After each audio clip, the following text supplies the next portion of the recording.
Creamy caramel custard recipe, easy homemade dessert. Hey there, foodies. Today, I'm going to share with you a classic dessert recipe that's loved by many, caramel custard. It's creamy, smooth, and absolutely divine. So, let's dive right in. Ingredients.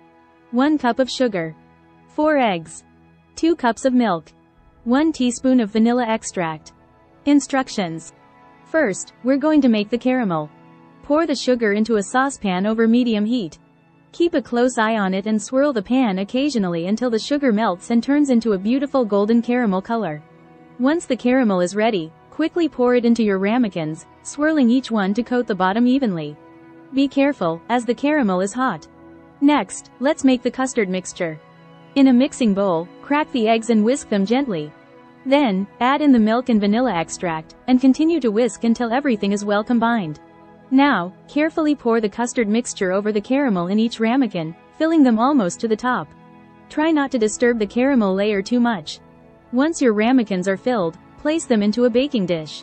Then, carefully pour hot water into the baking dish, making sure it comes about halfway up the sides of the ramekins. This water bath will help the custards cook evenly. Now, preheat your oven to 350 degrees Fahrenheit, 175 degrees Celsius. Once it's ready, carefully place the baking dish in the oven and bake for about 45-50 minutes, or until the custards are set but still slightly jiggly in the center.